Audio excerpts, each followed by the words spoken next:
What is up, guys? It is Pineapple King. Today, we have our schedule predictions for you guessed it, Los Angeles Rams. Let's get into it, but right before we do, like, sub, comment, everything. Thank you for supporting the series. We got Spider-Man back here for you all. And let me know what you think I should do next on my channel besides gaming and NFL content. Give me your ideas. Best and worst moves in free agency. Here's the thing. What did the Rams even do in free agency? They really did almost nothing. I mean, besides obviously the Devontae Adams thing and losing Cooper Kupp. You traded a old wide receiver for an old wide receiver. The only difference is the color. I really don't understand why that happened. Because Devontae Adams hasn't done anything crazy, and neither has Cooper Kupp, I guess, because since his injury. I don't know. But you re-signed who you needed to re-sign. You got Poona Ford, which was the craziest thing besides Devontae Adams and losing Cooper Kupp. People don't like that Tutu Atwell actually got $10 million, but I think he could be sneaky fast and good, like a good slot. But, I mean, you didn't have a first-round draft pick, so you kind of just got no stars in the draft either. So you're kind of rocking with very similar team that you did last year. But let's get into it. Texans... Week 1 in SoFi, that is a W. I think C.J. Stroud is going to take some time to warm up. Stafford's been doing this for decades. C.J. Stroud's only in like his, third, fourth year. The old man is going to go out gunslinging this year. W again in Nashville. I just don't think Cam Ward's going to be ready. Obviously, the Rams' defense and offense are both slightly above mid, I would say. That's why they made the playoffs last year. Very similar roster this year. Eagles. Look, in Philly, you guys just lost to them in the playoffs. And I don't think, I mean, they probably got a little worse. You didn't really change. But it's in Philly, too. And last time you were in Philly, you lost. So, what am I normally I do all these revenge games and stuff. I couldn't see it for this team, you know? Couldn't see it for this team. Then you got the Colts in SoFi, so that's an easy dub. This Titans-Colts division is just so cake. It's so nice that you get to play them.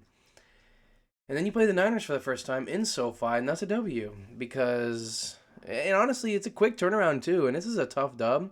And honestly, I'm going to say it right now, you split the series with the Niners, you could totally switch them up because they also have injury history, and I've said that in all the other videos with the Niners. They have injury history, and quick turnaround. They're all healthy right now. It's only week 5. Could lose that one in SoFi and then win the one in Levi Stadium. And they're both in California, so home field doesn't make that much of a difference. But you start out 4-1, you look really great, but then you have to go to Baltimore, and the Ravens have a better offense and a better defense, so you win on both sides of the ball, you're most likely going to win the game. Although, ironically, you have to go face the Jags in England. And right after playing the Ravens, you got to go to freaking out of country. I think you lose. I think you're beat up from the Ravens, and you will lose. And Stafford's getting old. Like, he's good, but he's getting old. So, we'll see how this team does. But starting out 4-3 before the bye is pretty good. And I think I think in England is Travis Hunter's breakout game. I don't know why, but I feel like England would be the game where like he would break out and go for 100 yards and an interception or something. 4-3 coming out of the bye week, but you have the best team to come out of the bye week too, and a home game. So, like I said earlier, you split the series with the Niners. You could switch those games honestly. Start 3-4. It doesn't matter. You're still 5-4 right now. And then you play the Seahawks in SoFi, which is a dub. I think this is a tough division. I think all teams could be good in this division. 49ers stay healthy. Sam Darnold does the same as he did last year in the regular season, not the playoffs. And the Cardinals defense has to lock in. You got my Bucks up.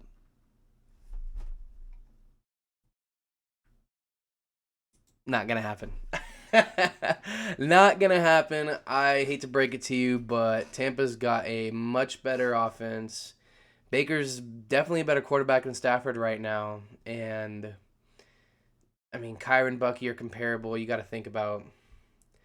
I mean Mike. You could say Mike is just as old as Devontae, but Mike has been producing. So we have like three of the wide receivers that are cracked. So and our defense will get better, and we've made some small additions. So Panthers in Charlotte is a W. I think it's a very close game. I think it'll be a lot closer than people think, and you could even lose that game. But I think you win it. And then you play the Cardinals for the first time in Arizona. You're going to lose. Kyler Murray's going to rock you guys up. I feel like you guys always lose in Arizona. I don't know why. I think you always lose your away games within your division rivals. But you're kind of bouncing around back and forth here, and the bouncing continues as you played Lions week 1 last year, lost in overtime. Well, this time, you'll get your get back. You get your get back. It's always going to be a good game, knowing with Jared Goff and Matthew Stafford, always going to be such a good game. I think with the help of it being in SoFi, you get your get back, kind of a semi-revenge game. And then you play Seattle the second time. You're going to split series with them. It's also a quick turnaround against a tough Lions team, too. So you're going to lose that one.